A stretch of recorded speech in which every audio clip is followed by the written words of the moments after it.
Bom, gente, boa noite, obrigado pela presença no nosso grupo, né? Hoje, o capítulo 5, que é para uma teoria do desenvolvimento desigual, a escala espacial e o vai-vem do capital. Hoje, nós vamos debater o item 5.2, item 2 do capítulo, que eu acredito que é o cerne mesmo desse capítulo, e talvez, né, o capítulo 5 é o cerne do próprio livro, Desenvolvimento Desigual, que é, portanto, o item referente às escalas espaciais do capital. E, peraí, e para apresentar, né, a Larissa vai fazer essa apresentação, né, inicial, e depois a gente vai para o debate, lembrando que a gente estipulou, né, nas últimas vezes, mais ou menos aí 1h30, né, isso eu acho que é o menos importante, né? Mas assim, mas debate em torno de 1h, 1h30, assim, né? Larissa, então, obrigado por você se dispor a apresentar, né? Topar apresentar. É com você, aí passo a palavra para você, tá bom? Eu vou desligar meu É, microfone. boa noite. Vocês me ouvem bem, gente? Sim, Sim, sim, boa noite, tá tudo ótimo. Boa noite. Ah, ok. Então, boa noite, gente.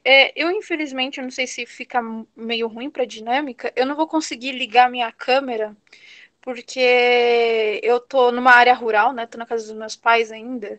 E aqui a gente tem uma internet relativamente boa, ela é a satélite.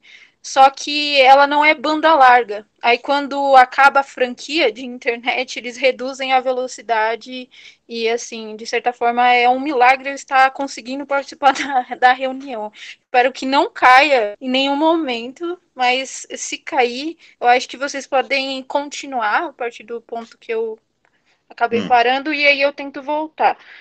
É... tá bom. Eu também não fiz, eu acho que ficaria legal para a dinâmica, né? Eu acho que a Clarissa e o Augusto fizeram uma apresentação, PowerPoint. Eu não fiz, então eu só vou falar e muito do que eu tô construindo aqui não é parte de uma síntese que eu fiz do próprio capítulo, então, do próprio tópico do capítulo 5, né? O tópico 2. Então, talvez fique um pouco, não sei, maçante ou então, podem me interromper durante a exposição para ficar mais dinâmico. Tá? Tá bom.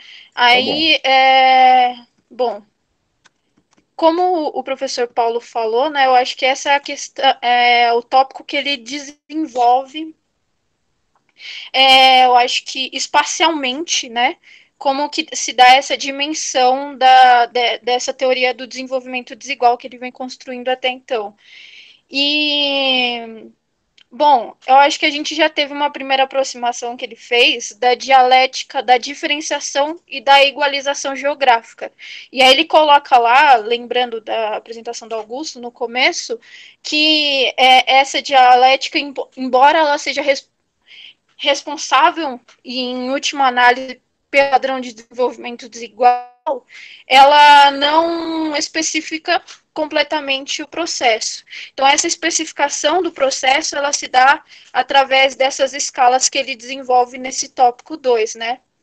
E aí ele até se pergunta no começo lá da introdução do capítulo 5, em quais escalas esta dialética está essa dialética e como elas são originadas. Então, aí eu indo que ao longo desse tópico, ele vai mostrando as escalas especificamente, que elas são originadas, e como que essa dialética da diferenciação e da equalização operam nessas escalas, né? Aí eu entendo que, assim, resumidamente o tópico, ele apresenta as três escalas do espaço urbano, a escala do espaço urbano, da nação-estado e do espaço global. Acho que no espaço urbano a gente vê mais explicitamente essa dinâmica da diferenciação E no espaço global, a gente vê mais diretamente essa dinâmica da igualização, né? E aí ele começa esse tópico falando que a paisagem ela fica a domínio do capital e há padrões agrupados em hierarquia cada vez mais sistemática de escalas espaciais. E esses padrões, como eu falei, eles operam no espaço urbano, no espaço da nação e no espaço global. E aí ele começa falando que é uma herança ao capitalismo. Esses espaços eles são anteriores à dinâmica do próprio do capitalismo, só que em diferentes graus, dada a transição para o capitalismo, ele é transformado constantemente pelas mãos do capital e há algumas modificações nessas escalas em extensão e substância. Bom.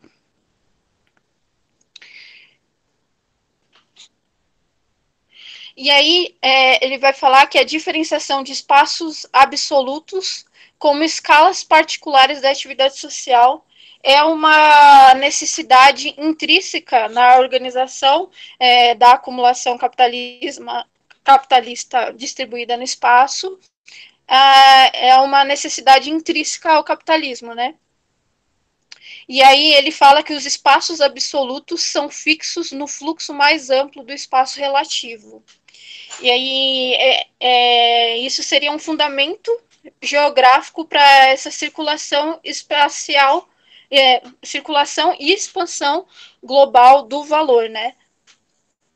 Então, aí, na página 197, infelizmente aqui no meu celular eu nem tenho um livro para projetar também. Deixa eu ver aqui. Ele fala, na página 197, este é um processo dinâmico. Por mais fixas que as escalas se apresentem, elas estão sujeitas à mudança, e é através da contínua determinação e diferenciação interna da escala espacial que o desenvolvimento capitalista do espaço é organizado. O ponto-chave não é simplesmente considerar as escalas espaciais como dadas, não importando quão evidentes por si mesmas elas pareçam, mas se entender as origens, a determinação e a coerência interna e a diferenciação dessas escalas como já contidas na estrutura do capital. Então, eu acho que ao tempo inteiro ele destaca esse dinamismo dessas escalas, as contradições internas dela, a dialética que ela tem nessa tendência para diferenciação e igualização, e também demonstra o quanto elas são anteriores ao capitalismo, né? Tá tudo bem até agora? Eu não consigo ver ninguém, então. Tudo bem, sim. E tá. Aí ele trabalha. Ele trabalha. É que essa dinâmica online é meio estranha às vezes, tá? Ele trabalha especificamente as escalas, né? E aí eu vou falar delas. Ele fala primeiramente da escala urbana. E ele começa apontando que a centralização do capital, ela encontra a mais perfeita expressão geográfica no desenvolvimento urbano. E aí ele fala que o espaço urbano é definitivamente capitalizado como um espaço absoluto de produção. Então, ele, pelo que entendo, ele ressalta nesse tópico da escala urbana essa manifestação para diferenciação e para centralização do capital, né? Ela se manifesta nessa escala urbana. E aí ele fala que essa dinâmica ela também ocorre em outras escalas espaciais, mas que aí elas não são diretamente produtos da centralização, né? E a escala urbana, portanto, torna essa centralização, essa tendência para a centralização do capital, que ele já destacou anteriormente, inclusive no capítulo 4, né? Mais nítida. É o espaço urbano, a escala urbana que torna essa tendência à centralização mais nítida. E aí ele começa falando da construção histórica. É breve, né? Ele não, enfim, ele não se aprofunda, mas ele fala que o espaço urbano, o capitalismo herda a divisão entre o campo e a cidade. E essa divisão, historicamente, de certa forma, elas resultaram da necessidade de um sistema organizado de mercado de trocas, de funções religiosas e defesas. Então, essa divisão ela é anterior ao capitalismo, né? Só que somente após o capital industrial que o capital consegue se definir como determinante no desenvolvimento urbano. Até então, o capital não era determinante no desenvolvimento urbano, né? Eram outros fatores. E aí ele sempre destaca ao longo dessas escalas os limites geográficos a essa escala, né? E aí ele fala que o limite geográfico da escala urbana é definido pelo mercado de trabalho local e pelos limites ao deslocamento diário para o trabalho. Então, essa dinâmica é mais condicionada pelo interior das relações de trabalho ao espaço urbano. E aí ele fala que com a cidade capitalista, especificamente, há uma tendência para uma diferenciação sistemática entre local de trabalho e residência. Então, mais nitidamente a gente consegue ver o espaço da produção e reprodução, né? E, bom, eu não sei se está ficando muito... Eu não estou relacionando muito, dando exemplos, não sei se está ficando muito abstrato. Mas... E aí ele destaca que a importância do mercado de trabalho ela é, de certa forma, ela já é uma dinâmica compreendida pela ciência social burguesa, inclusive. Mas as implicações que essa dinâmica do mercado de trabalho acarreta no espaço urbano, apesar de ser compreendida, as implicações dela não são. E aí, ele cita um autor, Castells, o nome do autor, eu não sei se pronuncia. Manuel Castells. Castells, ok. Era e aí ele cita esse autor né? E ele... Ele era um sociólogo espanhol, né? Que pode falar, O Castells era foi um sociólogo espanhol e ele tem uma leitura assim um tanto mecanicista, né? Que é o ponto aí, um dos pontos que o Smith, o David Harvey também fazem tem uma certa crítica a ele. Mas pode continuar. Sim. Ok. Obrigado. Então, é exatamente disso que ele está falando, dessa leitura que ele tem, que ele tenta enxergar, ele aponta o espaço urbano enquanto como seria o espaço da esfera da reprodução. Tipo um campo de consumo coletivo, ele coloca. Enquanto seria uma escala regional, se manifestaria o espaço da produção em si, né? Aí o Neil Smith aponta que essa equação que esse autor constrói é bastante simplista entre os limites geográficos da escala urbana. E ele fala que colocar essa questão apenas na escala regional não conseguiria explicar as forças que conduzem à centralidade urbana do capital de produção. Enfim. E aí, se você quiser complementar esse ponto, professor? Ou não? Eu prefiro depois, bom, posso complementar na escala urbana, né, algumas questões, assim, mas, por exemplo, né, de que tanto a tendência de diferenciação como de equalização, né, como você apontou aí no começo da sua apresentação, né, elas têm variações nessas três escalas que ele escolheu, né, que ele elegeu.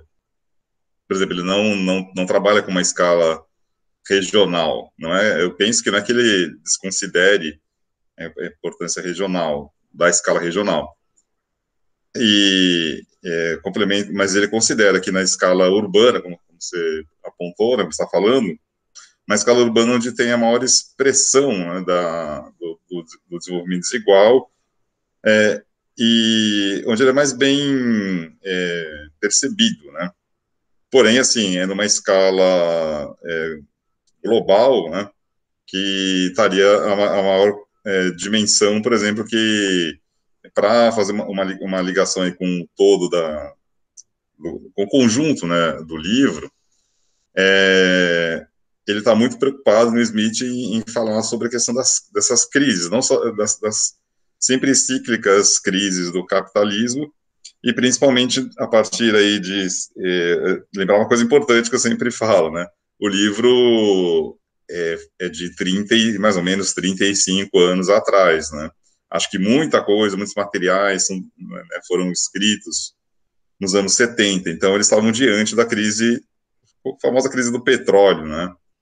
E também com uma possibilidade, aí vários autores já começam, né, a trabalhar com a hipótese a construir, na verdade, uma hipótese de que não mais a gente conheceria essas crises cíclicas, mas, assim, cada vez mais uma crise profunda, ou seja, que a tendência de diferenciação ela se manteria, mas o que aconteceria seria mais ou menos o seguinte: um longo declínio, para melhor dizendo.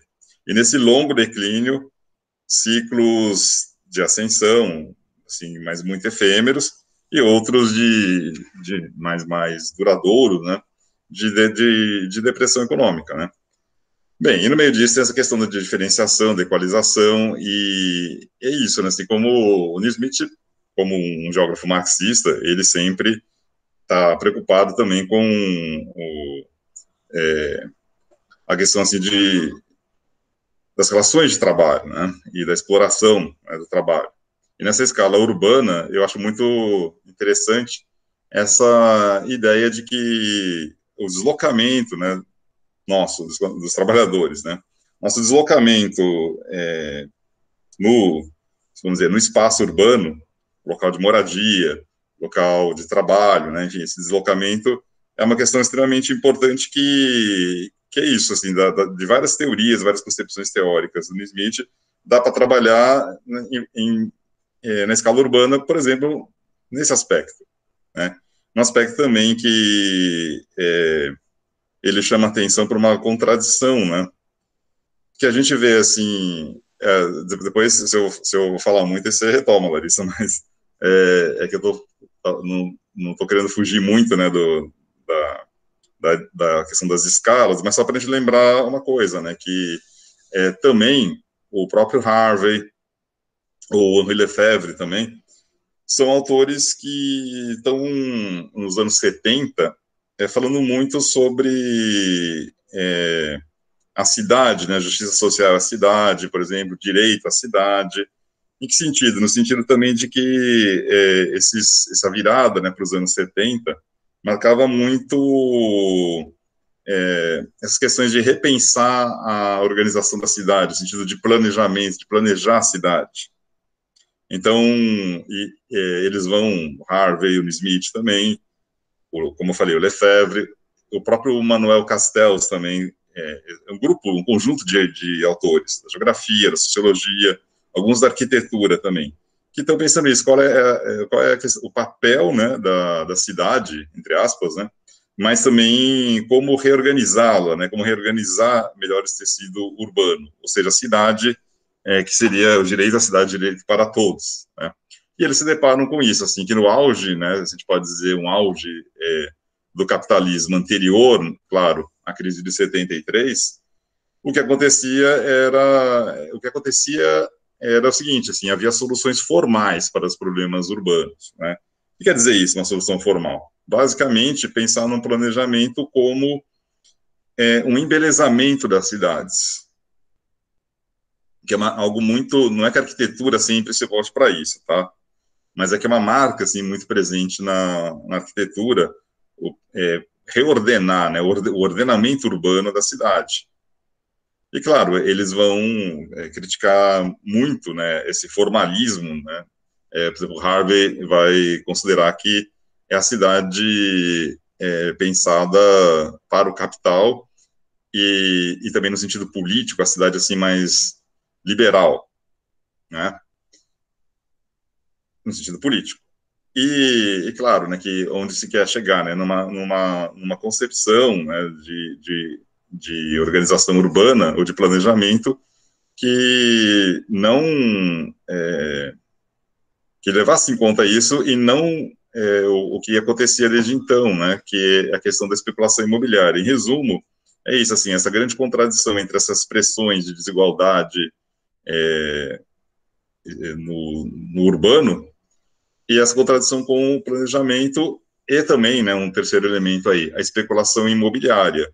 Então, num certo ponto, é quase assim uma descrença, né, de que esses modelos de planejamento urbano também, é para falar nessa escala urbana, tá, mas que esses modelos de planejamento, a forma de pensar a cidade, por exemplo, planos diretores, eles conseguiriam dar conta dessas contradições que estão no espaço urbano? Eles consideram muito improvável, né, fica sempre no formalismo e também a especulação urbana, ela promove bom, só para eu finalizar essa parte, né, ela está muito relacionada com processos que o próprio New Smith chama atenção quando fala da escala urbana, que é a questão da gentrificação, né, é um conceito muito caro, né, muito apreciado, né, pelo New Smith. Seria isso.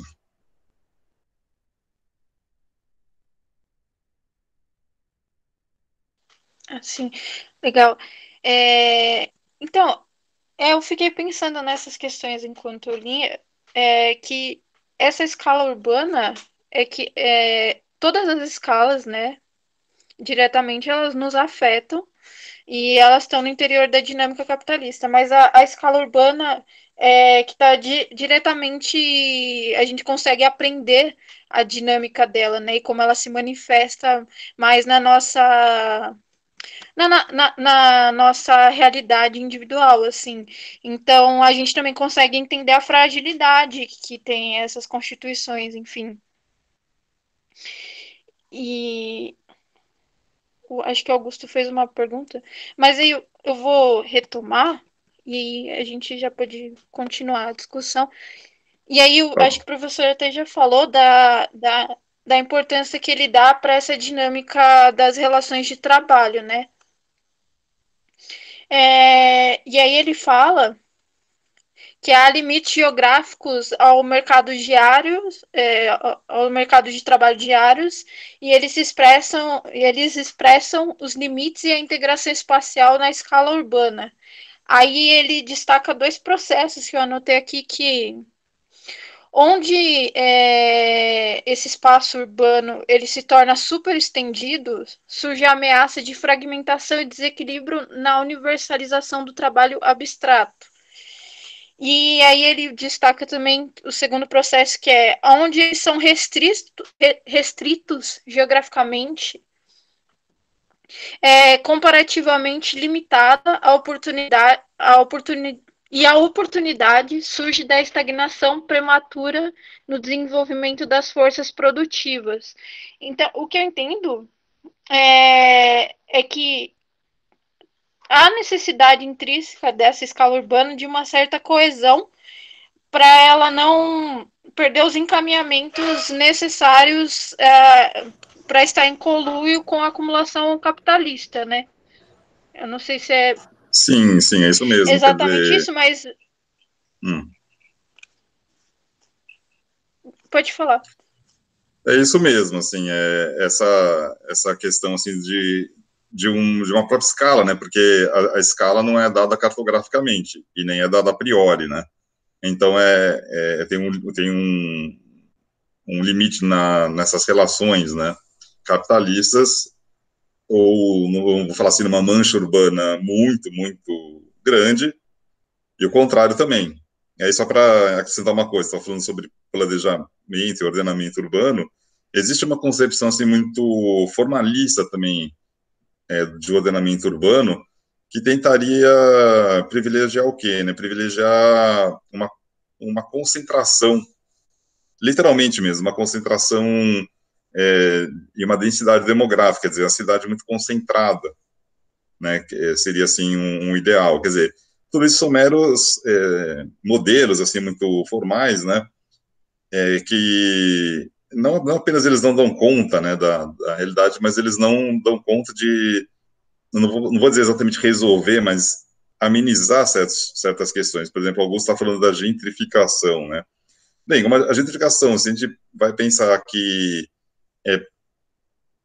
tomar, né, digamos assim, e tem muito, obviamente a ver muito com a renda da terra, né, em locais, bairros, enfim, pedaços, né, da cidade, trechos da cidade, de uma cidade, muito desvalorizados. E vai ter aí, para pegar aí um gancho com a ideia do Moraes e do Vanderlei Messias, né, da valorização do espaço, né. Então, certamente, né, nesse processo vai haver uma grande centralização do capital. Mas, e o que acontece em geral nesses processos, uma consequência, uma das mais assim evidentes, né, é um problema de moradia e também de deslocar, no fundo, e isso acontece quase sempre, né, deslocar as contingências populacionais que não conseguem mais morar naquele bairro revalorizado, né, para se pensar assim numa geometria, né, de cidade como São Paulo para as periferias. Ou em outras cidades que não tem o mesmo desenho, né, de São Paulo, mas para áreas menos valorizadas, que podem ser centrais, assim, então a periferia também nesse sentido, não exatamente do que está distante do centro, né. A gentrificação ela vai provocar isso. E a desvalorização, né, que se chega de um bairro, né, e depois o processo de revalorização, a gente pode considerar, eu penso assim, que não é à toa, né, quer dizer, não é ao acaso, quer dizer, o próprio movimento do capital, essa relação social toda, ela vai depreciando certas áreas das cidades intencionalmente, não é que se pegou uma área, não é que as áreas se degradaram, não, ou depois vão se valorizar, né? Essa degradação, ou melhor dizendo, essa desvalorização, ela é muito intencional exatamente para, como se a gente pensasse nesses ciclos produtivos, para ter aquela terra arrasada, entre aspas, né? E a partir daí ter um crescimento. Também é uma outra dessas contradições, desses problemas dessas características, né, da escala urbana.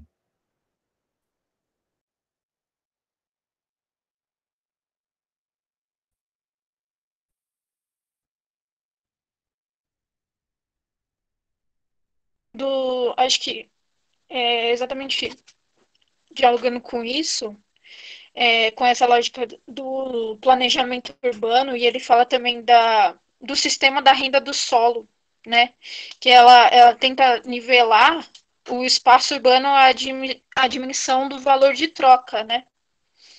E aí ele fala aqui, ó, deixa eu só achar aqui, na página 200. A igualização do espaço urbano na estrutura de renda do solo torna-se o meio para sua diferenciação. Os usos competitivos são geograficamente selecionados, em primeiro lugar, através do sistema da renda do solo. Entretanto, não há certamente garantia alguma de integração efetiva. Na medida em que alguns equipamentos urbanos são consumidos em comum e podem servir simultaneamente como meio de produção e de reprodução, nenhum capital individual pode ser capaz ou pode ter o desejo de fornecê-los. Aí eu entendo que aí ele ressalta através dessa situação, depois dela, ele ressalta a importância do planejamento urbano, porque o Estado ele precisa intervir, né, nessa racionalidade do mercado imposta ao espaço urbano, porque há uma contradição que é, eu não sei se eu estou interpretando direito, mas que é os usos coletivos do espaço urbano, né? E eles também, essa necessidade dos usos coletivos, eles também são necessários para o capital, porque é através deles, né, dos usos coletivos do espaço urbano, como aí ele cita os meios de transporte, a rede de esgoto, enfim, eles são necessários para a universalização do trabalho, né? Que é um ponto importante também para a igualização da dialética, né? Da acumulação capitalista atribuída ao espaço. Então, acho que há uma contradição que ele ressalta, que é exatamente quanto à renda do solo, que eu entendo como essa dinâmica racional do mercado aplicado ao espaço, né, da propriedade privada e da valorização do espaço urbano, e ela é contrária ao uso coletivo, que também é necessário para a produção da universalização do mercado do trabalho abstrato, que também é muito importante para a acumulação capitalista, né, como um todo. Aí eu acho que, enfim, ele acaba essa exploração mais da escala urbana com essa contradição, que é da dinâmica do espaço urbano. Enfim, aí eu vou pular, se alguém quiser complementar alguma coisa, eu vou pular para a escala global, que é a próxima que ele trabalha. Eu queria só pontuar uma coisa, né, que justamente o que você falou, essa contradição, né, e aí, como ele é um dos autores que faz uma crítica ao formalismo, né, do planejamento urbano, mas o que ele está defendendo é exatamente um planejamento, como o David Harvey escreveu, né, planejamento em direção a uma cidade, a uma visão socialista da cidade, exatamente esses espaços coletivos, né, exatamente assim, mas bem especificamente esse planejamento ligado a uma intervenção dos poderes públicos, que seria o grande modelo, e não, né, o planejamento meramente de ordenamento urbano, né, e muito menos, claro, né, assim, essa contradição que vai contra exatamente essa força dos mercados, do mercado imobiliário, ou da especulação, né, ou seja, um tipo de planejamento que a gente cada vez vê menos, aliás, né, de uma intervenção, no caso do Estado, né, não vou falar também só do poder público, no caso do Estado, ou seja, em que esfera for, né, mas de um intervencionismo.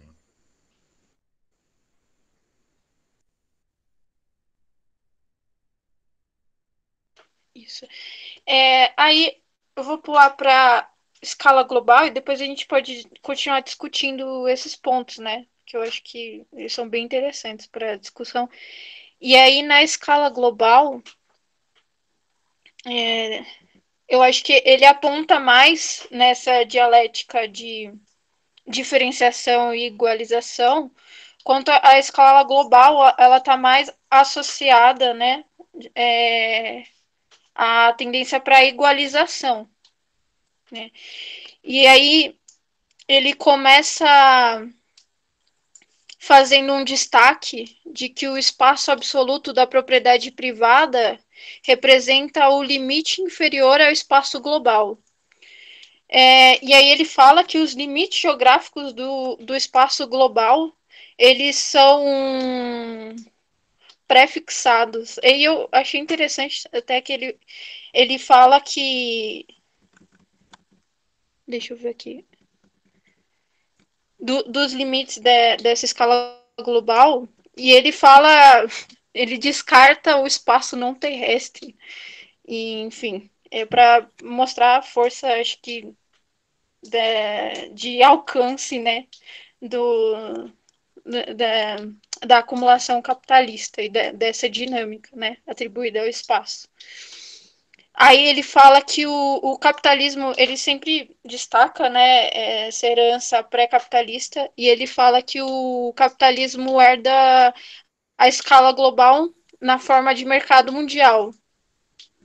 E assim como ele herda o espaço urbano e ele o reproduz e molda conforme as suas necessidades, ele também faz com o mercado à escala global, né?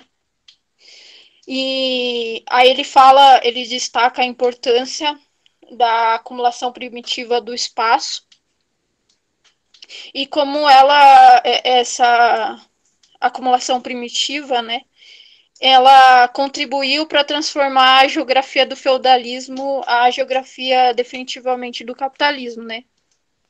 Eu entendo isso como o próprio processo de acumulação primitivo e de como que o solo, o território, o espaço começou a ser é, utilizado como valor de troca, né? Seria isso? Sim, sim, seria isso. Ok. Aí,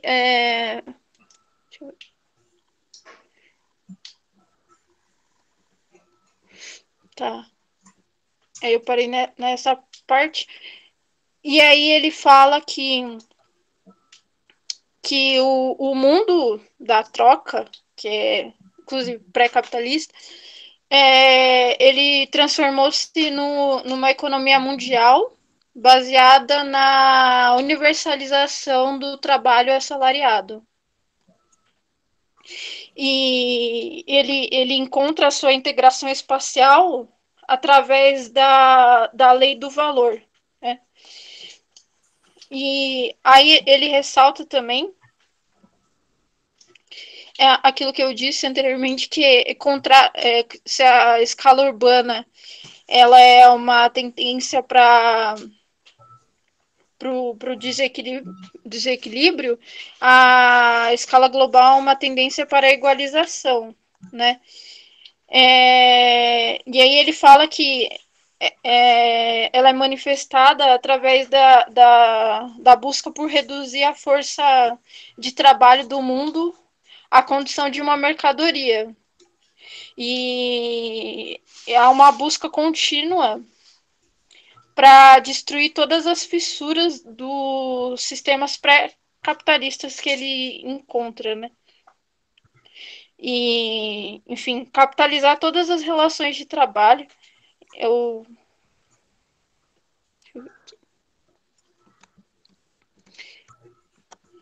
E, inclusive, a minha foto de perfil ela é significativa nesse sentido, porque a comandante Ramona, ela é um expoente, né, do movimento zapatista, enfim, é contraditório. Eu acho que o Neil Smith ele escreve esse livro na década de 80, né? Sim, sim. Não tinha tido a anexação do território zapatista, mas enfim.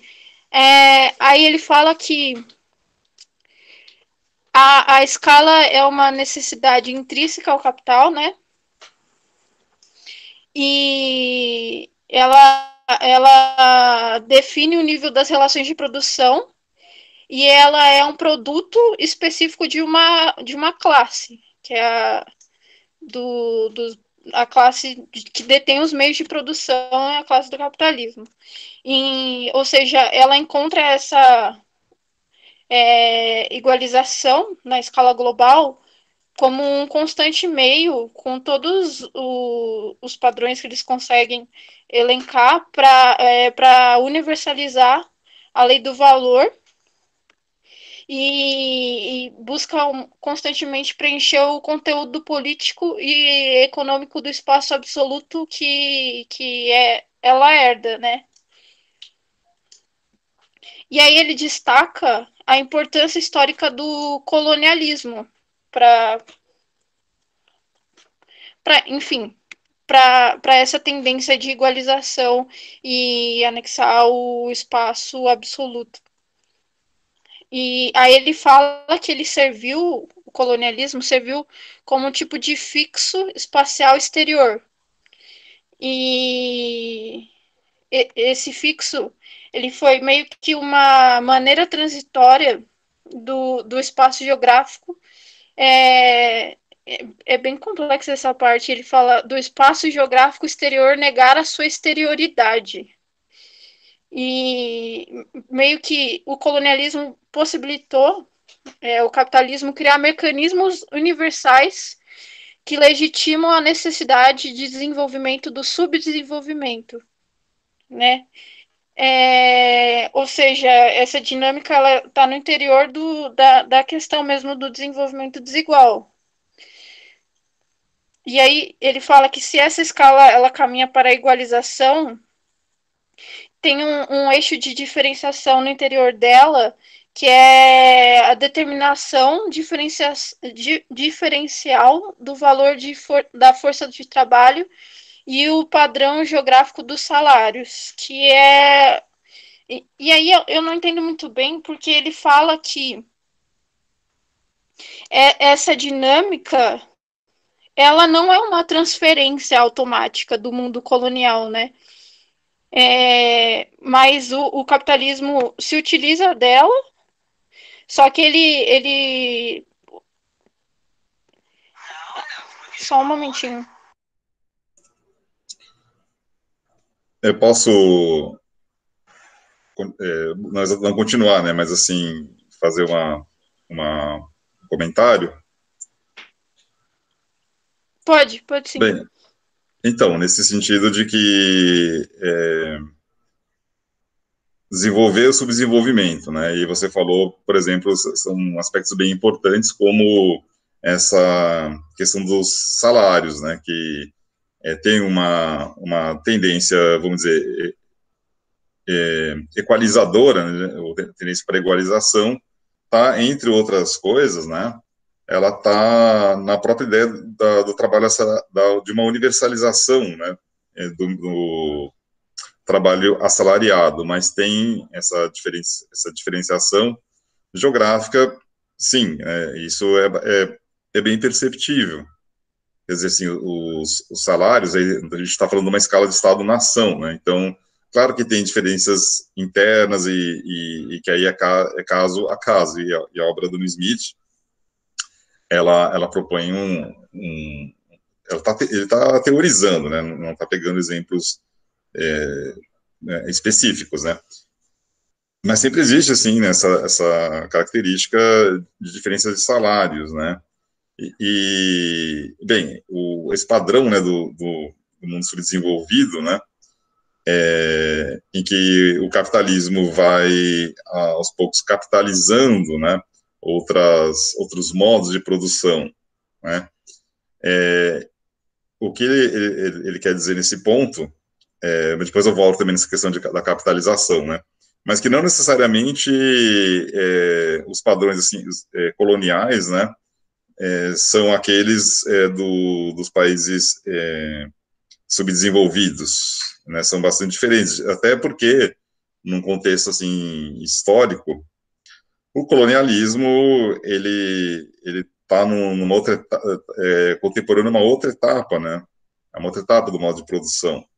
E justamente, né, os próprios limites da possibilidade de acumulação das metrópoles, entre aspas, né, para com as colônias, esses próprios limites levam muito, e ele é um dos pontos, né, quando ele fala da escala do Estado-nação, que mais ele traz para o aspecto político, para a esfera política. Então, quer dizer, são as fragilidades, né, e os próprios limites da exploração das colônias, desse sistema colonial, que promove o desmonte dele. Assim, claro, tem questões políticas também, né? Às vezes há quem critique no Smith por não levar muito, por aparentemente, né, não dá, dá menos importância a esse aspecto, mas ele dá, sim, uma importância ao fato político, ou seja, assim, essa grande, não é à toa, né, que, isso é importante, pessoal, não é à toa que durante o grande movimento de descolonização, ele é muito contemporâneo a um dos ciclos de maior ascensão do capitalismo. Lógico, né, no interior, né, das sociedades metropolitanas, né, basicamente os grandes, esses impérios coloniais europeus, principalmente, né, no interior dessas sociedades, sim, havia quem defendia, né, economicamente falando até, né, a manutenção dessas colônias, mas eu creio que não era só uma questão assim dos setores mais progressistas, mas aqueles também que percebiam exatamente isso, que a exploração seria muito maior, né, seria muito mais, é complicado até dizer isso, mais benéficas, né, mas para o capitalismo, quando no subdesenvolvimento, mas que não necessariamente, né, os países subdesenvolvidos teriam essa passagem direta. Só a gente pegar o caso da América Latina, né, em que esse sistema colonial já era muito mais antigo, ou seja, aqui peguemos o caso do Brasil, né? O Brasil já não era mais colônia há muito tempo, né? Quando entra nessa dinâmica subdesenvolvida, e ele vai pegar, né, Larissa, acho que é na parte seguinte, né? Mas só brevemente falando, pessoal, assim, a questão que é um aspecto muito, muito central, né, no debate marxista, sobre, enfim, o papel do terceiro mundo, da industrialização do terceiro mundo e as características dela, né, para esse sistema mundo, né, para a economia mundial, né, no sentido de que se pensava muito na possibilidade assim, de que uma industrialização como se chamava então, né, do então terceiro mundo, ou do mundo subdesenvolvido, fosse resultar o quê, né, assim, numa inserção mesmo do Brasil e de outros países nesse mercado mundial, mas assim, numa dinâmica mesmo do que a gente pode falar de uma sociedade de consumo, de massa. Não foi o que aconteceu, a despeito da industrialização. Aí está entre tantas contradições, né, da industrialização do mundo subdesenvolvido, os países subdesenvolvidos, aí está uma contradição ou uma característica central, né?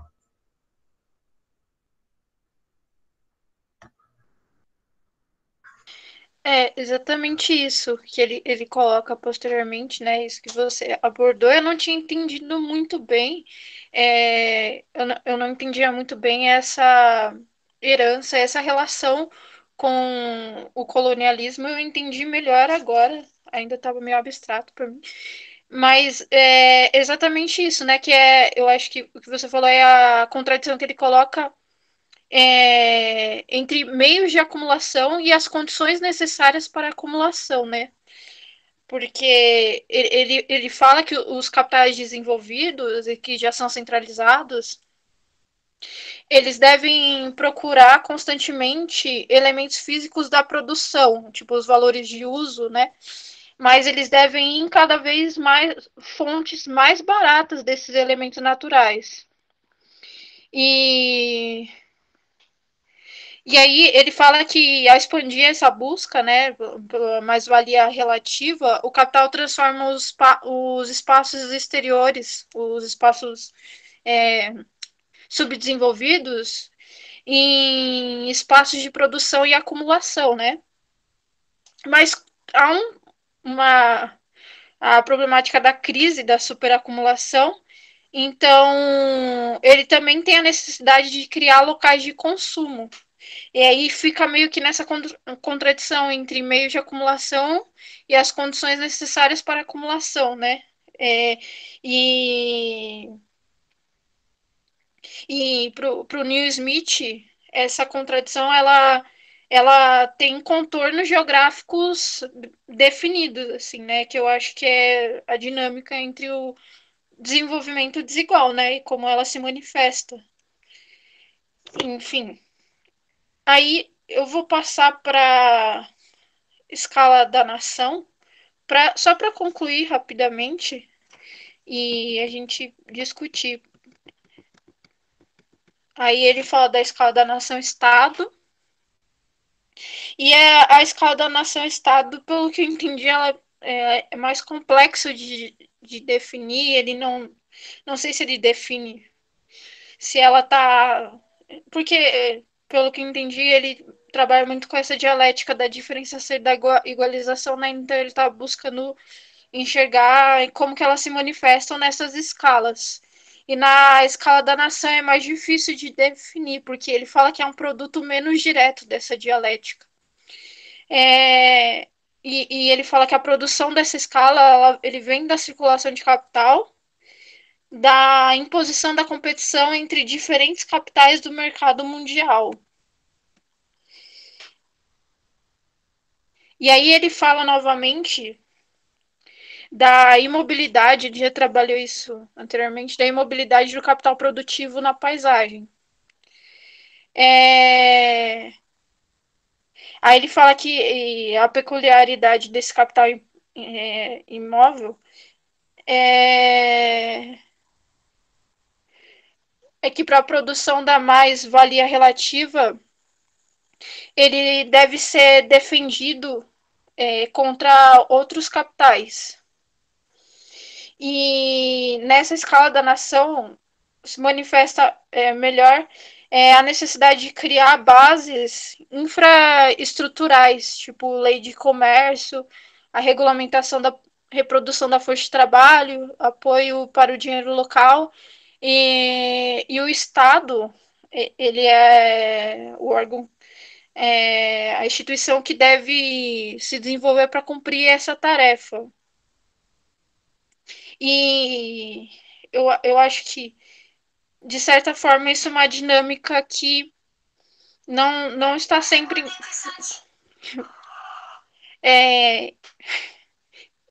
em conluio com a escala global e essa necessidade de defesa interna, né? E ele também fala da importância do Estado-nação para manter a ideologia do Estado-nação e a sua função de manter um território e defender também da classe trabalhadora.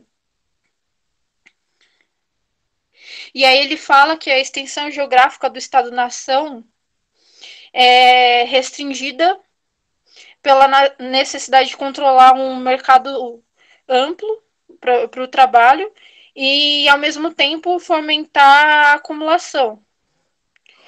E ele fala da construção histórica, né, e da importância histórica do Estado-nação, que também, novamente, não é criado no interior da relação capitalista, né, mas ele também é anterior a ela. E, enfim, se o professor quiser complementar ou falar alguma coisa. Então, em relação à escala do Estado-nação, bom, só duas questões. Assim, né? A primeira é que, realmente, assim, se as escalas não são a priori, né? Elas vão se configurando, seus próprios limites, a própria dimensão dessas escalas vai se configurando conforme esse movimento, né? Para usar a ideia do vai e vem do capital. Então, no meio urbano, na escala urbana, isso é bem perceptível. Numa escala global também, agora o que acontece? A escala do Estado-nação, para simplificar, né, essa abstração que ele faz, né, na escala do Estado-nação, o que acontece? Né, não necessariamente, ou na maioria das vezes, né, esses limites, as fronteiras do Estado-nação, elas não vão coincidir, né, com esse movimento capital. Aliás, os próprios estados, nações, eles configuram uma escala muito política também. porque eles são, na maioria das vezes, né, criações, mesmo os estados mais novos, mas eles herdam, eu posso dizer assim, no sentido mais político, né, que eles herdam um formato do estado territorial, que isso uma construção, né, ou uma concepção bem do século XVII, na verdade, né, assim, ou seja, a ideia de que todo estado, evidentemente, tem um território, é um estado-nação, tem um arcabouço, enfim, jurídico, etc. Tem essa ideia também do nacionalismo, essa historicidade. Então, claro que ela é anterior, e mesmo nos estados que vão surgir ao longo do século XX, eles vão, como eu falei, né, reproduzir esse modelo. Então, fica difícil daí, né, nessa configuração do Estado-nação, caracterizar, assim, mais geograficamente, onde está essa dinâmica de igualização e diferenciação. Claro, no interior, certamente no interior de cada estado-nação, se a gente vai descendo nessa escala, né, para algo mais, para o urbano ou para o regional, a gente vai encontrar esse movimento de equalização, diferenciação, mas não especificamente no estado-nação em si. Bem, onde vai haver, né, assim, a gente pode perceber, né, certas questões, certas contradições, diz respeito à relação entre os estados, eu penso, né? Essa relação que é mediada, e aí mediada e comandada, né, na verdade, por organismos considerados, né, supranacionais ou internacionais, mas que, na realidade, como a gente muito bem sabe, FMI, Banco Mundial, etc., tem um aporte, né, de capital, basicamente dos Estados Unidos e de pouquíssimos países que, na realidade, controlam essas organizações e até hoje em dia ultrapassam essas organizações. A gente vê muito bem como a política norte-americana, como os Estados Unidos, eles cada vez mais, né, vão contra, né, e vão tentando, e se impõem, né, e se impõem mesmo perante esses organismos, mas essas relações entre os estados, por exemplo, essas competições comerciais, etc., elas têm muito a ver com isso, assim, onde estaria, né, essa escala. Agora, quando a gente vai mais descendo em maior profundidade, a gente daí percebe essas diferenciações, por exemplo, regionais também, que aí é importante eu repetir essa ideia, né, de que como ele está construindo uma teoria, se vai para uma escala regional, a escala regional ela vai ter características muito particulares, né? Então é algo de extremamente complexo daí colocar, né, a escala regional no meio. Mas só uma coisa antes de eu ver aqui as questões, né, no chat, um pouco isso também, né, que nessa questão dos modos de produção, né, a gente também vai ter, eu queria retomar isso, né, que principalmente em países subdesenvolvidos, ou no mundo subdesenvolvido, né, principalmente nesses países, sendo ou não coloniais, tendo, né, passado, né, rapidamente, ao longo do século XX, de colônias para para estados independentes, né. Uma também, a gente pode dizer assim, uma sobreposição dos modos de produção, ou seja, na busca, né, desenfreada, assim, de capitalizar, né, outras relações sociais, que ele sempre chama, né, de pré-capitalistas, né, nessa busca acontece o seguinte, nem sempre existe uma incorporação, né, do capitalismo, ou seja, vão existir, e aí é um dos pontos centrais, né, de todas as teorias de desenvolvimento desigual, é que vão existir, assim, tem até um certo cuidado com a expressão, mas, assim, mas resíduos, né, pré-capitalistas plenamente incorporados. Então é isso, assim, tem uma tendência para uma capitalização de outros modos de produção, mas tem também um ponto, ou chega a ser um ponto, em que esses modos, essas relações, né, pré-capitalistas são perfeitamente, né, incorporadas à produção.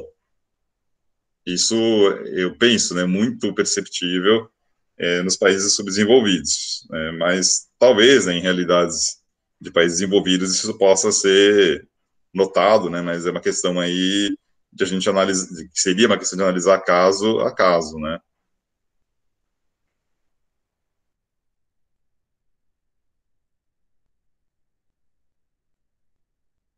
Sim, aí eu acho que a Rosana ela quer projetar um texto Ah, e sim, eu acho que ela pode projetar agora. sim, Se você quiser, pode Eu projetar. gostaria, projetado, se a Larissa me permitir, professor Paulo também, eu fiz uma pesquisa e eu achei bem interessante para ilustrar o que vocês falaram, né, até agora, e eu também fiquei com muitas dúvidas, para ser muito sincera, e daí com esse texto eu consegui entender melhor, né? Porque tem uma hora que fica muito confuso o que é essa parte de igualização, diferenciação, o que é intra, o que é extra, né? Enfim. E aí uhum. eu trouxe para vocês darem uma olhada, vocês já conseguem ver a tela? Sim, sim, eu estou conseguindo ver.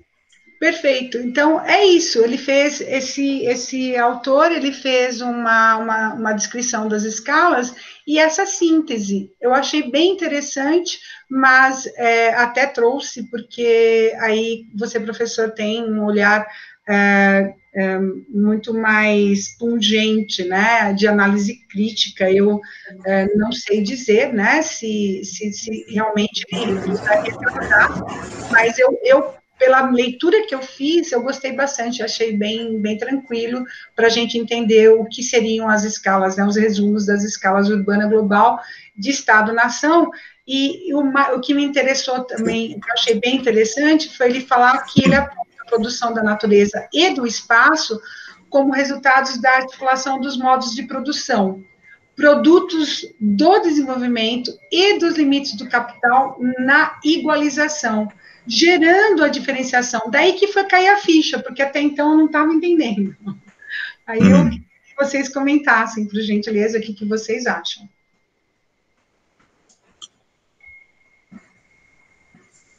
Ele está dizendo aqui da escala, né, por exemplo, do Estado-nação, né, bom, que é um pouco pequenininho o problema, mas produto histórico das relações políticas e econômicas de classe a partir daí, né, surge inclusive o capital nacional, economicamente obsoleto para Smith. Mas tanto interna quanto externamente, o Estado-nação serve para análise espacial como para a regionalização intra-extra e na diferenciação, novamente interna e externamente, pela localização das indústrias em relação aos fixos, mas também economicamente via regulação dos custos de produção. Bom, aqui dá para comentar um aspecto, né, que quando se fala muito externo, interno, essa ideia toda, né, Isso, que é um pouco confusa, né, mas muito. a gente pode pensar num certo sentido, tá? Aí, por exemplo, recordando, não é bem, assim, um tipo de interpretação, né, marxista, assim, que não o Smith estava muito cuidado para não entrar, né, nesse tipo de explicação, né, que muitos autores marxistas fazem, né, mas com todo o cuidado, né, que que a gente deve debater, né, com essas explicações, quais são elas, né?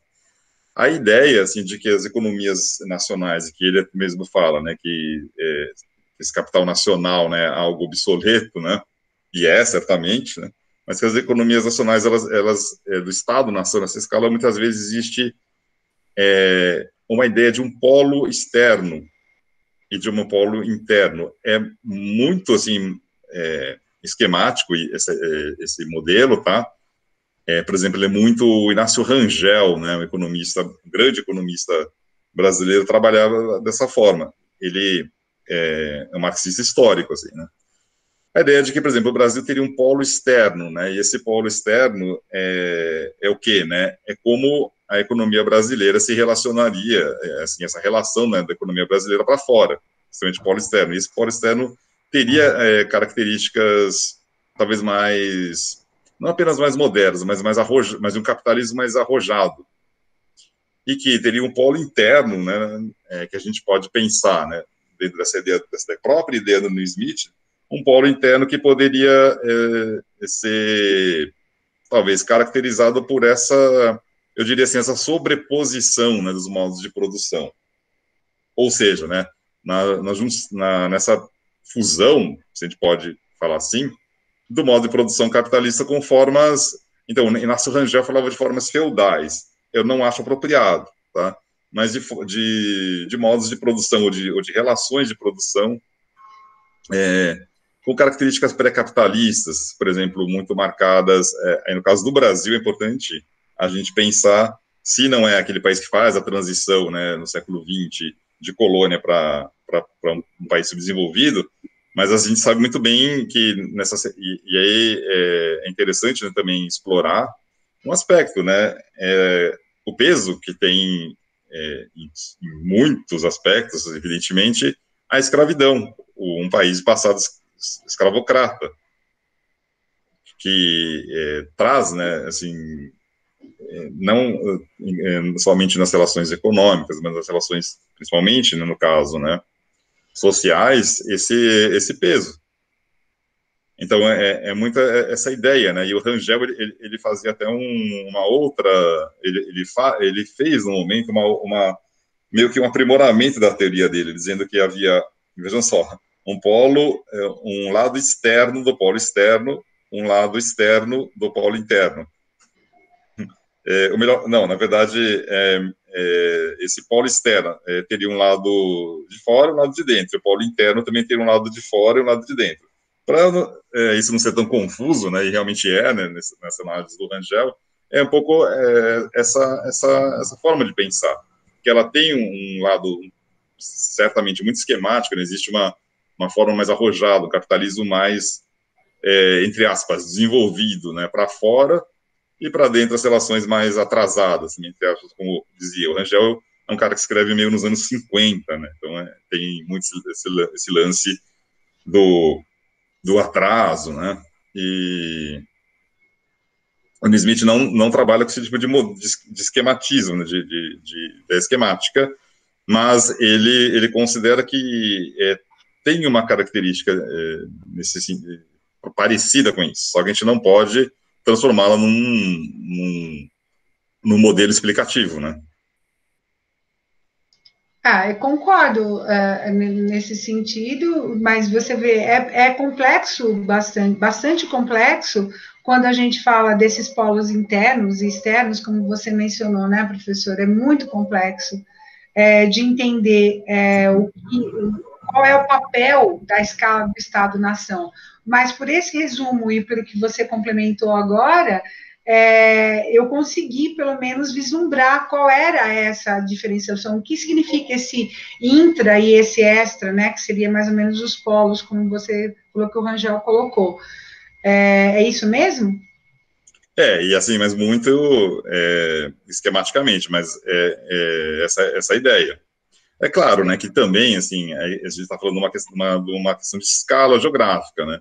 É lógico que esses capitais fixos, por exemplo, a concentração mesmo espacial deles, num suposto, né, polo externo, o que acontece, né? Então, geograficamente, se a gente pensar uma coisa muito utilizada, né, na geografia brasileira, né, falar, por exemplo, em regiões, né, industrializadas, em regiões não industrializadas, e eu penso, né, que o Smith não trabalha, né, não trabalha, né, com essa escala, exatamente porque e é muito legal, né, ele trazer essa questão da escala para a gente pensar, porque não é algo muito simplificador quando a gente fala assim, então a região sudeste ou em torno, né, de São Paulo é região industrializada, né? e outras áreas, outras regiões do Brasil não são. E aí tem essa ideia de que essa exterioridade, né, estaria, né, em São Paulo, Rio de Janeiro, no eixo, né, como falo, né, São Paulo, Rio, Belo Horizonte. Dá para dizer que sim, né, só que aí que tá, se a gente vai complexizando, né, nossa escala, nosso olhar, né, por escalas, a gente vai começar a perceber exatamente que não está muito longe de ser um todo homogêneo, né? Aí até é legal considerar isso, por que falar em região, ou utilizar, né, a gente também está falando de categoria, não pode esquecer nunca que a gente está falando de categorias geográficas, ele traz a escala como uma categoria importante. Daí, essa quase obsolescência, às vezes, da escala regional, nesse sentido, de que ela é uma herança, né, da geografia, tem um peso, né, enorme na geografia, mas a gente pode perceber que quando se põe dessa forma, né, regiões desenvolvidas, regiões industrializadas, a gente apresenta apenas uma face da questão, né, a gente apresenta uma ponta do iceberg só, né, enquanto que num todo, né, maior, a gente vai perceber, assim, claramente essas contradições, por exemplo, né, não precisa ir muito longe, né, na própria, em áreas muito industrializadas, em São Paulo, por exemplo, né, em áreas muito industrializadas. E algo também do Estado-nação, né, diz respeito também a essa questão que eu queria retomar um outro ponto, né, assim, também que é meio entre a escala do Estado-nação e a escala global, que é o quê? Eu acho um ponto muito importante esse, né, de que não se realizou um mercado de consumo, né, de consumo de massas, né, em países subdesenvolvidos, ao contrário do que se pensava, né, que era uma saída, né, e próprio Marx imaginava isso. É óbvio que no tempo dele não tinha essa noção de país subdesenvolvido, país desenvolvido, né, mas ele pensava também que essa capitalização do mundo colonial, hoje, né, seria essa grande capitalização de países subdesenvolvidos. Só que, recordando, né, que o Smith escreve em 80, esse livro acho que de 88, 84, né, 84, o que acontece, assim, eu estou especulando algo, tá? Mas a gente vai ver, né, no século XXI, já mecanismos ou tentativas, né, de consumo em países subdesenvolvidos, sim. Então, claro, né, ele escreveu em outro momento histórico, mas a gente vai ver, eu digo mesmo isso, tentativas, né, de, vamos dizer, alçar, né, o Brasil a condição de mercado consumidor, né, assim, vai ter uma certa expansão, só que ela é fundamentada, né, muito no artificialismo. Ela é artificial, né, porque assim, o que ela pressupõe? Né? Ela pressuporia dentro de uma lógica, né, capitalista, se é que tem uma lógica, né, mas pressuporia um aumento real, né, claro, dos salários, certamente, né, assim, como que os Estados Unidos se transformaram numa cidade de consumo? Evidentemente, os patamares, né, de salariais, eles não podem ser baixos. Só que a gente sabe muito bem, né, que no capitalismo é uma eterna gangorra, né, para pegar até uma metáfora aí do Neil Smith, só que não entre o vai e vem do capital, mas assim, nessa questão até mesmo salarial. Quer dizer, é conveniente, né, aumentar esses níveis salariais? Sim, mas ao mesmo tempo não é. Claro, porque a ideia é extrair a maior mais-valia possível. Era isso que eu queria comentar.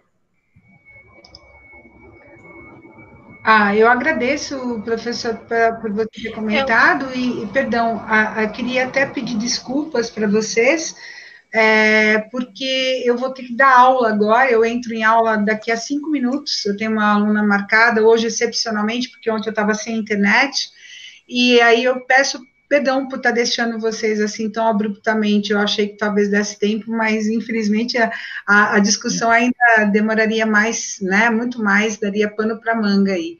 E é isso, obrigada, queria agradecer a Larissa pela oportunidade, né, de colocar aí o que eu tinha pesquisado, eu compartilhei com vocês no grupo, e peço desculpas, professor, muito obrigada, e na próxima semana sou eu quem apresenta o curso 5.3. Tá certo, sem tá problema, bom? Suzana. Tá Obrigada, gente, obrigada, Larissa, Clarissa, obrigada a Fê também, pessoal todo, a Débora, e até mais, pessoal todo, obrigada. Até mais. Tchau. Tchau, tchau.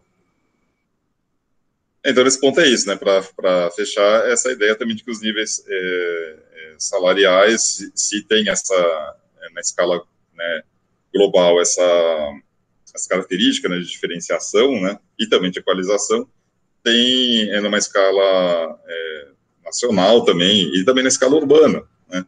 Esse problema que não tem uma solução para isso, assim, mas no fundo essa ideia que eu queria trazer, né, que se havia a ideia de que seriam sociedades de consumo, isso não se realizou, só que eu tenho, hoje em dia, no século XXI, né, tenho lá, assim, certas dúvidas, né, assim, porque, de alguma forma, né, países como o Brasil, talvez a Índia, né, são países que ampliaram, né, seus mercados consumidores, mas aí como eu disse, né, algumas características bem artificiais.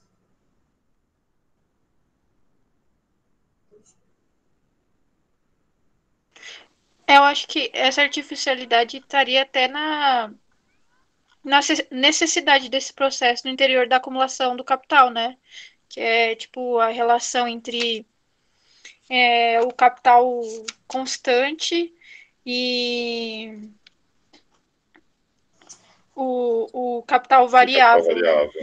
Sim. Enfim. A Clarissa se inscreveu para falar. Eu acho que eu concluí. Acho que todos os tópicos aqui que eu tinha destacado para a apresentação, eles foram abordados, ou se não foram abordados por você Sim. e pela Rosana depois, então eu concluí. Aí a Clarissa se inscreveu para falar. Tá. Muito obrigado, Larissa, pela exposição, ótima exposição. É um capítulo bem complexo, né, assim, bem o cerne, aí, quase o cerne do livro, né, obrigado. Clarissa?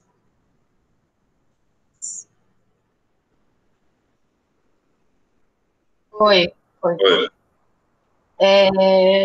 Bom, é que eu tinha feito uma síntese assim, que eu queria comentar, especialmente o que eu acho interessante quando ele destaca que essas escalas não são dadas, né?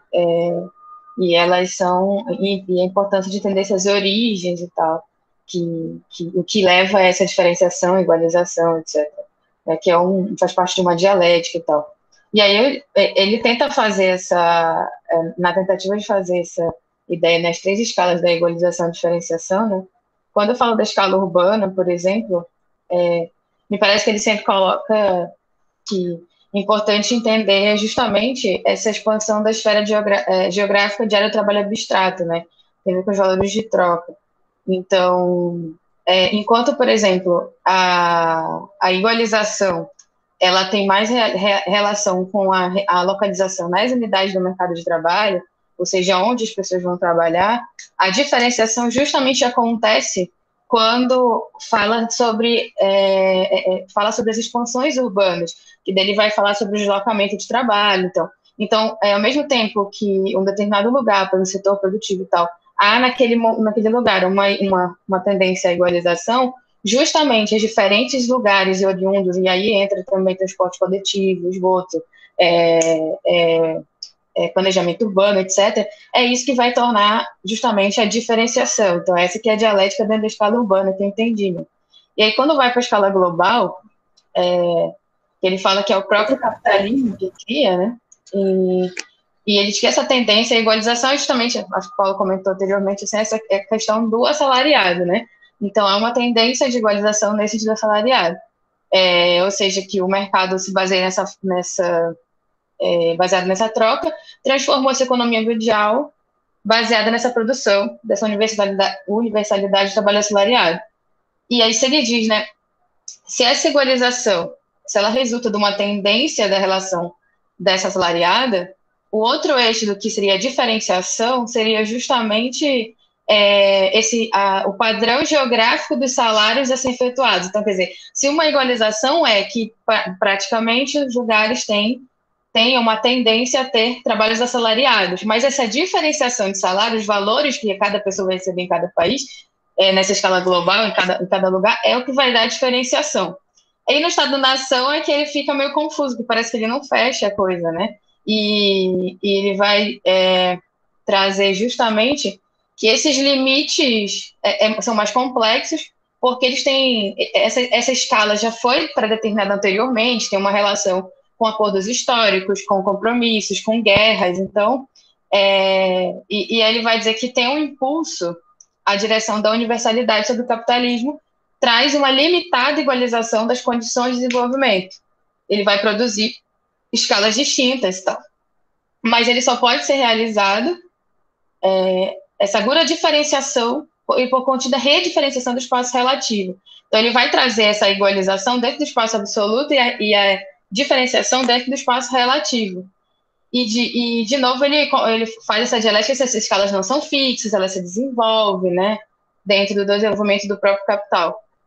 E que, dada a importância dessas necessidades de escalas separadas, e essa diferenciação não é fixa, né? Ele é um elemento básico. Então, justamente a diferenciação das escalas e o que o capitalismo produz dessas escalas vai fazer com que, assim, é isso que é a base, digamos, da teoria desse desenvolvimento desigual. O que me chama a atenção, que eu ia colocar, em relação a questão do Estado-nação em relação ao assalariado, né?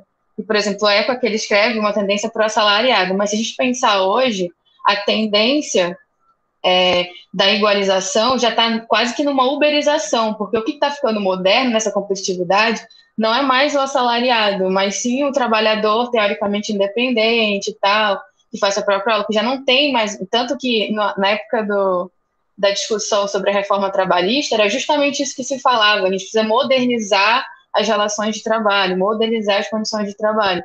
Então, é interessante apontar esse desenvolvimento histórico, essa diferenciação histórica, que nesse momento, essa tendência de igualização está caminhando para o outro lado. E, claro, dentro do capitalismo, sempre para maior precarização do trabalho. Sim, é bem interessante isso que você pontuou, Clarissa, porque que tá, né? Ele está falando de uma forma clássica, né?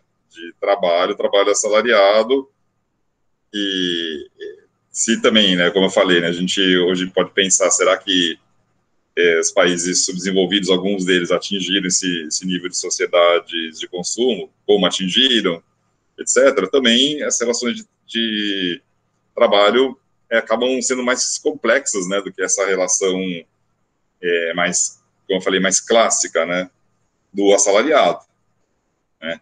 Talvez, assim, um rearranjo, né, talvez, assim, para uma tentativa sempre de contornar, né, crises. Não só de contornar crises, né, mas na tentativa sempre do capital e na busca, né, por obter maiores lucros. Então, essa nova forma, né, de trabalho, que é, claro, precarizado, mas inclusive a gente sabe que é vendida, né, como uma forma moderna, empreendedora, etc. e tal, né? A gente sabe quanto ela afinal de contas, é problemática, né? Tem se eu não me engano, é de 2009, né? É algo que eu quero buscar, né? Assim, que eu não li, né? Mas há não é exatamente uma edição comemorativa, né? Mas quando o livro fez 25 anos, né? O Desenvolvimento Desigual, a ideia, né? Foi fazer um balanço, né? Não exatamente feito pelo Neil Smith, mas por outros geógrafos e outros profissionais de outras, creio que também de outras áreas, não sou da geografia, né? E eu quero ter contato, né, com esse texto, que deve ser muito interessante, né, assim, quando o próprio Luiz Smith daí vai comentar, né, as lacunas, né, apontadas pelos seus colegas, né, ou seja, assim, de que algumas delas, talvez essa seja uma, porque em 2009 a gente já, talvez, não sei exatamente no Brasil, mas em 2009, vários países, justamente países centrais, né, do capitalismo, já optavam, já conheciam, né, essas outras formas de relação de trabalho, né, e dentre outras coisas também, né, a própria questão do planejamento, que a gente viu que ocorreu, né, nos últimos 25, ou se a gente quiser, nos últimos 30 anos, um desmonte total, né, desses modelos de planejamento de intervencionismo do poder público, de intervencionismo estatal. Cada vez mais, se existe ainda, né, o planejamento, ele é somente dotar, né, financeiramente, ou incentivar, né, investimentos privados, né, e aí que tá, né, os investimentos privados, eles vão para aqueles, a gente comentou isso em várias reuniões atrás, né, eles vão para investimentos de capital fixo, primeiro, eles não são os mais vantajosos, e quando vão para aqueles que é de longa duração, né, assim, aquela coisa que ele fala, o capital fixo também é de longa duração, por exemplo, a rodovia, né, bem característico isso, né, de rodovias, né, assim, como vão para as mãos de concessionárias, né, que é aquela ideia, né, assim, permanecem capitais, em certo sentido, ainda públicos, mas o uso, né, por 25, 30 anos é privado, e, na verdade, eu não tenho sérias dúvidas se esse uso voltará, né, a ser público, na verdade, delegar mesmo, né, assim, para iniciativa privada, nessa questão de concessões, né, é uma outra questão aí que não era muito contemporânea da época que ele escreveu o livro, né, embora já apresentasse alguns sinais de desmonte. A gente sabe que talvez os cenários aí por onde começou, né, basicamente foram as experiências, né, do Chile, da Argentina, da Inglaterra, né, os países que primeiro vão para esse caminho, depois os Estados Unidos também, né. Então, o que eu queria retomar é essa ideia, né, que eu penso que, além da questão das escalas, toda essa complexidade, como vocês apontaram nos comentários, né, também essa complexidade dos modos de produção, né, e como vão assimilando ou se fundindo, né, sempre o capitalismo estando à frente, né. Esse próprio papel do Estado, essa escala do Estado-nação também que tem, talvez seja um dos cenários, assim, ou um dos objetos, né, de estudo dentro da teoria do New Smith, onde mais, assim, se a gente poderia notar, né, as questões da geografia política, né, e o New Smith escreveu muito sobre isso, quando tem outro texto lá, o fim de jogo da globalização e tantos outros, né. Tem mais alguma questão? Porque eu ia parar a gravação.